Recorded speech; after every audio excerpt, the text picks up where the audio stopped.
Hello दोस्तों, तो आज हम एक नया एनीमे शुरू करने जा रहे हैं जिसका नाम है री जीरो। और ये कोई ऐसा वैसा नत्थु कह रहा एनीमे नहीं है जिसे आप ऐसे ही नकार दो, बल्कि इस एनीमे में इतने सारे ट्विस्ट है जिन्हें आप सोच भी नहीं सकते। आपको इसमें हर तरह की चीज मिल जाएगी, रोमांस, एडवेंचर और थ्रिलर तो इसमें कूट कूट कर बड़ा हुआ है। तो अब चलो शुरू करते हैं हमारे इस नए एनीमे को।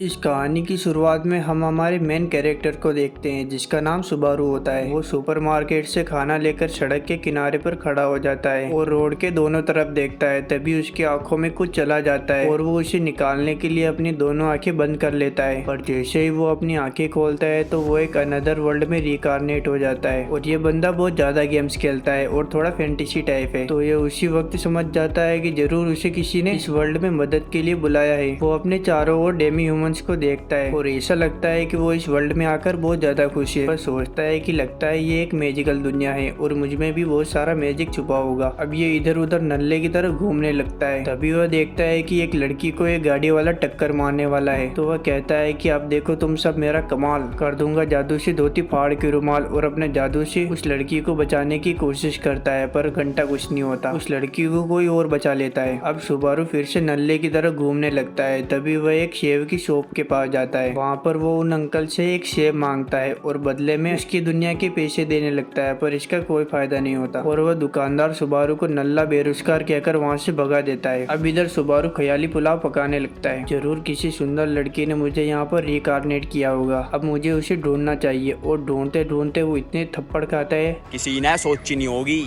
अब थक हार कर वो एक गली के नुक्कड़ पर बैठ जाता है। तभी उसके पास में 3 बदमाश आते हैं। वो सुबारू को कहते हैं कि ए नल्ले, जल्दी तेरे पास जो कुछ भी है हमें दे दे, वरना बहुत बुरा होगा तेरे साथ। पर तभी एक लड़की सुबारू की तरफ दौड़ती हुई आती है, पर वो उसे इग्नोर कर कर वहाँ से निकल जाती है। अब इधर सुबारू सोचता है कि अगर वो इन तीनों को हरा दे तो हो सकता है कि उसकी मैजिकल पावर जाग जाए। अब वो इन तीनों को एक साथ मारने लगता है, पर उनमें से एक के पास 2-2 बड़े चाकू होते हैं और चाकू को देखकर सुबारू की फट जाती है और उनसे माफी मांगने लगता है। अब वो तीनों मिलकर सुबारू को बहुत ज्यादा पीटते हैं। पर तभी वहाँ पर एक और लड़की भी आती है। वो उन तीनों बदमाशों को अच्छी तरह से सबक सिखाती है और उसकी वजह से वो तीनों वहाँ से भाग जाते हैं। अब ये लड़की जब तक सुबारू हील नहीं हो जाता तब तक उसी के पास रहती है। अब क्योंकि उस लड़की ने सुबारू की मदद की थी तो सुबारू भी उसके लिए कुछ करना चाहता था। वो भी उस लड़की के साथ उसका खोया हुआ पेंडेंट ढूंढने में लग जाता है और वो लोग उसे ढूंढते ढूंढते इधर उधर घूमने लगते हैं। और तभी उन्हें एक खोई हुई बच्ची मिलती है और वो लोग उस बच्ची को लेकर उसके पेरेंट्स को ढूंढने लगते हैं और उसके पेरेंट्स थोड़ी देर में मिल भी जाते हैं। अब ये लोग उस जगह पर जाते हैं जहाँ पर उसका पेंडेंट चोरी हुआ था और वो पेंडेंट उसी सेब वाली शॉप के पास चोरी हुआ था। तो वो उस सेब वाले से कुछ पूछताछ करने लगते हैं, पर वो सेब वाला उनके कोई भी सवाल का जवाब नहीं देता। तो जब तक वो लोग उस सेब वाले से कुछ खरीद नहीं लेते तब तक वो किसी सवाल का जवाब नहीं देगा और वो सेब वाला उन दोनों को वहाँ से भगाने लगता है। तभी उस सेब वाले की लड़की आ जाती है। वह लड़की वही होती है जिसे सुबारू ने उनके पेरेंट्स के पास छोड़ा था। अब क्योंकि सुबारू ने उस सेब वाले की लड़की की मदद की थी तो सेब वाला मदद के बदले में उसके सारे सवालों का जवाब देने लगता है। ये लोग उस चोर के बारे में उससे पूछते हैं जिसने उस लड़की का पेंडेंट चुराया था। तो वह सेब वाला बताता है कि वह चोर एक लड़की है और उसका नाम फेल्ट है और वह पास ही की एक गरीब बस्ती में रहती है। और ये लोग बिना देरी किए उस बस्ती की ओर निकल पड़ते हैं। पर रास्ते में हमें पता चलता है कि इस चमकीले बाल वाली लड़की का नाम सटेला है। इसके पास ये बिल्ला होता है जो एक गार्डियन स्पिरिट के रूप में सटेला की रक्षा करता है। पर इस बिल्ले की एक बहुत बड़ी प्रॉब्लम है, ये दरअसल 9 से 5 तक ही एक्टिवेट रहता है। उसके बाद ये अपने फिजिकल फॉर्म को तोड़ देता है और वापस अपने असली रूप में आ जाता है। अब इन दोनों को रास्ता पता नहीं होता तो सटेला अपने आस पास की स्पिरिट से बात करने की कोशिश करती है और उन स्पिरिट की मदद से उसे एक रास्ता मिलता है और उस रास्ते पर ये दोनों चलने लगते हैं। पर पास ही में एक आदमी होता है तो सुबारू उससे पूछता है कि यहाँ पर फेल्ट नाम की लड़की कहाँ पर रहती है। तो वो आदमी जवाब देता है कि लगता है फेल्ट ने तुम लोगों से भी कुछ चुराया है। फेल्ट जरूर लूट हाउस में होगी, आप लोग उस तरफ जाकर चेक कर सकते हैं। अब सुबारू और सटेला फेल्ट हाउस तक पहुँच जाते हैं। सुबारू सटेला को कहता है कि तुम यहीं पर रुको, अंदर खतरा हो सकता है, पहले मैं जाता हूँ। अब सुबारू अंदर जाता है और थोड़ा आगे चलने के बाद उसे एक लाश दिखती है और उस लाश को देखकर सुबारू बहुत बहुत ज्यादा डर जाता है और तभी सुबारू के ऊपर एक अनजान चीज हमला करती है और सुबारू नीचे गिर जाता है। पर बाद में सुबारू को पता चलता है कि उसका पेट पूरी तरह से कट चुका है और उसी वक्त सटेला सुबारू को ढूंढते ढूंढते उसके पीछे आ जाती है और वो अनजान चीज सटेला को भी उसी तरह से मार देती है। सटेला तो मर जाती है पर सुबारू थोड़ा जिंदा होता है और वह रेंगते रेंगते सटेला के पास आकर उसका हाथ पकड़ लेता है और कहता है कि मैं तुम्हें बचा कर रहूंगा। अब होता है यहाँ पर एक सबसे बड़ा ट्विस्ट।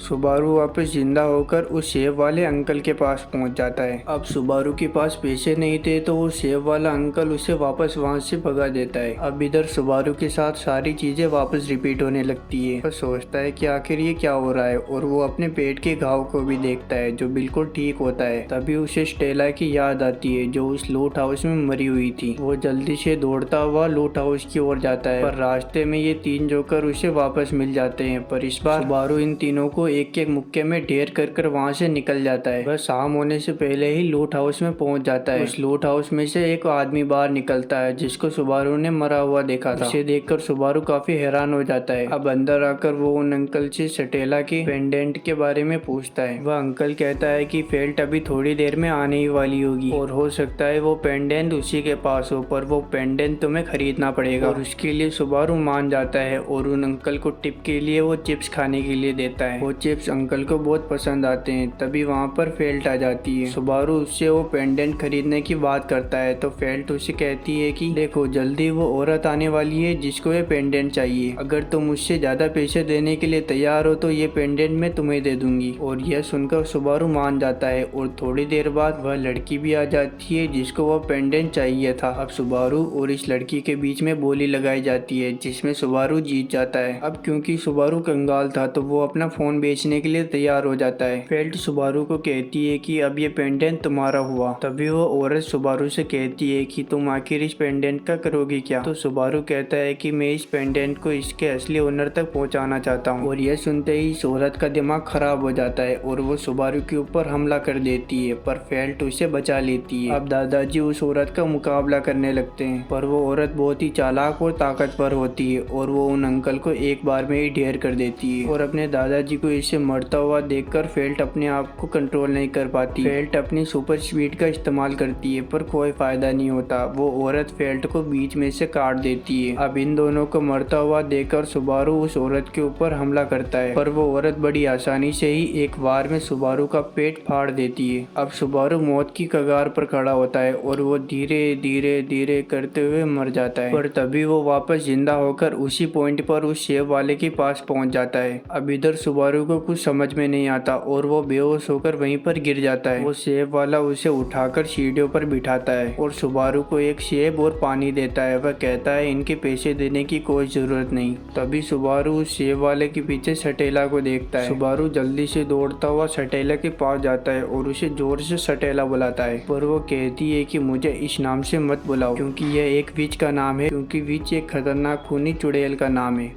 स्टेला सुबारू को इग्नोर कर वहां से जाने लगती है। तभी फेल्ट इस बात का फायदा उठाकर स्टेला का पेंडेंट चुरा लेती है। अब सुबारू फेल्ट को पकड़ने के लिए उसके पीछे दौड़ता है। तभी उसे ये 3 जोकर वापस मिल जाते हैं। सुबारू इन तीनों को सीरियस नहीं लेता और इन्हें साइड कर वहां से जाने लगता है। तभी वो चोर हड़बड़ाहट में सुबारू के ऊपर हमला कर देता है और सुबारू वहीं पर मर जाता है। पर मरते मरते वो अपने थैले के अंदर उन चिप्स को देखता है जो उसने उन दादाजी को दिए थे। अब सुबारू वापस सेब वाले की शॉप के सामने वापस आ जाता है पर इस बार सुबारू को सब कुछ समझ में आने लगता है। इसे पता चल जाता है कि जब वह मरता है तो वापस किसी सेम चेक पॉइंट से वापस जिंदा हो सकता है। इसलिए सुबारू सोचता है कि वह स्टेला से फिर कभी नहीं मिलेगा, लेकिन वह यह भी सोचता है कि स्टेला चाहे उससे मिले या न मिले लेकिन उसकी मौत होकर रहेगी। और यह सोचकर ये टेंशन में आ जाता है और वापस लूट हाउस की ओर दौड़ता है पर फिर से रास्ते में उसे वही 3 जोकर मिल जाते हैं। पर इस बार सुबारू जोर जोर से मदद के लिए चिल्लाता है और उसकी आवाज सुनकर व्हाइट कपड़े पहने एक नाइट आ जाता है और इसका नाम है रेनहार्ट। और ये तीनों बदमाश रेनहार्ट की तलवार देखकर ही वहाँ से 9-11 हो जाते हैं। और इस सब के लिए सुबारू रेनहार्ट को शुक्रिया बोलता है और रेनहार्ट कहता है कि तुम्हें और कोई भी मदद चाहिए तो मुझे बता देना। और यह सोचकर वो जल्दी से फेल्ट की बस्ती में चला जाता है। पर रास्ते में उसे वही डरावनी औरत मिलती है और उस औरत को देखकर सुबारू बहुत ज्यादा डर जाता है। पर वो औरत सुबारू को नल्ला बेरोजगार समझकर वहाँ से निकल लेती है। अब सुबारू दौड़ते हुए फेल्ट की झोपड़ी के पास चला जाता है और अंदर ढूंढने लगता है। तभी उसके पीछे फेल्ट आ जाती है और फेल्ट सुबारू को चोर समझ लेती है, जिससे इन दोनों के बीच में लड़ाई शुरू हो जाती है। पर सुबारू फेल्ट को समझाता है कि वह चोर नहीं बल्कि वो तो उससे पेंडेंट खरीदने के लिए आया है। और यह सुनकर फेल्ट सुबारू को लूट हाउस तक लेकर आ जाती है। इधर सुबारू फेल्ट को उस पेंडेंट के बदले में अपना फोन देने की कोशिश करता है, पर तभी दरवाजे पर कोई आ जाता है और जब दरवाजा खुलता है तो पता चलता है कि यह तो स्टेला है। स्टेला अंदर आकर अपनी शक्तियों से सुबारू और इन सबको डराने लगती है ताकि फेल्ट उसका पेंडेंट वापस दे दे। पर फेल्ट जब स्टेला को देखती है तो उसे विच ऑफ एडविन की याद आती है, क्योंकि वो भी आधी इंसान और आधी एल्फ थी और स्टेला भी आधी इंसान और आधी एल्फ है। अब इस बात पर स्टेला और फेल्ट आपस में बोलचाल भाषा में लड़ाई करने लगते हैं। तभी वो चुड़ैल अचानक से आकर स्टेला के ऊपर हमला करती है, पर तभी सुबारू पग को आवाज देता है और पग बाहर निकलकर स्टेला को बचा लेता है। पग अपनी शक्तियों का इस्तेमाल करके उस चुड़ैल के ऊपर हमला करता है और इस चुड़ैल का नाम एल्सा होता है। पग लगातार उसके ऊपर हमला करता है और उसे काफी हद तक घायल भी कर देता है। अब शाम हो जाती है तो पग वापस अपने फिजिकल फॉर्म को तोड़ देता है और स्टेला को कहता है कि आगे तुम संभाल लेना। अब हम देखते हैं कि स्टेला और एल्सा के बीच में लड़ाई शुरू हो जाती है और हम देखते हैं कि इस लड़ाई के बीच में दादाजी भी कूद पड़ते हैं और इन दादाजी का नाम होता है राव। दादा इसके ऊपर हमला करके इसे आधा करने की कोशिश करता है, पर वो चुड़ैल दादा के सिर पर टपली मारकर उन्हें घायल कर देती है। अब वो चुड़ैल फेल्ट के ऊपर हमला कर देती है, पर सुबारू फेल्ट को बचा लेता है और उस चुड़ैल को ध्यान भटकाता है ताकि फेल्ट वहां से निकल सके और फेल्ट निकल भी जाती है। अब इधर सुबारू और स्टेला मिलकर इस चुड़ैल से लड़ाई करने लगते हैं और इधर हम देखते हैं कि फेल्ट आसपास के लोगों से मदद मांग रही होती है और उसकी मदद कोई नहीं करता। तभी उसे रास्ते में रेनहार्ट मिल जाता है और रेनहार्ट उसकी मदद करने के लिए तैयार हो जाता है और वो जल्द ही लूट हाउस के अंदर पहुंच जाता है और उस चुड़ैल के साथ फाइट करने लगता है, लेकिन वह अपनी पूरी ताकत का इस्तेमाल नहीं करता क्योंकि दूसरी तरफ स्टेला दादाजी के घाव को हील कर रही होती है। और अगर रेनहार्ट ने अपनी पूरी ताकत का इस्तेमाल किया तो हवा में मौजूद सारा माना खत्म हो जाएगा और थोड़ी देर बाद स्टेला दादाजी को पूरी तरह से ठीक कर देती है। तो वो रेनहार्ट को इशारा करती है। अब रेनहार्ट उस चुड़ैल के ऊपर अपनी पूरी ताकत का इस्तेमाल करता है, जिससे बहुत बड़ा धमाका होता है और पूरा लूट हाउस तबाह हो जाता है। यह लोग सोचते हैं कि लगता है वो चुड़ैल मर गई, लेकिन वो चुड़ैल जिंदा थी जो स्टेला के ऊपर अचानक से हमला करती है। और तभी सुबारू दादा का हथियार लेकर बीच में आ जाता है, जिससे उस चुड़ैल का निशाना चूक जाता है और स्टेला बच जाती है, पर वो चुड़ैल वहाँ से भाग जाती है। सुबारू ने स्टेला की मदद की थी, इसलिए वह सुबारू से कहती है कि तुम जो कहोगे मैं वो करने के लिए तैयार हूँ। तो सुबारू कहता है कि बस तुम अपना असली नाम बता दो। तो स्टेला अपना असली नाम एमेलिया बताती है। अब इस तरफ हमें पता चलता है कि उस चुड़ैल ने जो हथियार मारा था उससे सुबारू के पेट पर कट लग गया है, जिससे बहुत ज्यादा खून बह रहा है और सुबारू वहीं पर बेहोश होने की कगार पर होता है। तभी एमेलिया अपनी हीलिंग पावर से उसको ठीक करने की कोशिश करती है और इधर फेल्ट एमेलिया का वो लॉकेट उसे वापस लौटाने की कोशिश करती है, पर तभी रेनहार्ट उस पेंडेंट को देख लेता है और फेल्ट को गिरफ्तार कर लेता है। वह सुबारू को कहता है कि मैं फेल्ट को लेकर जा रहा हूँ। फेल्ट को वहाँ से लेकर चला जाता है और इधर सुबारू बेहोश हो जाता है।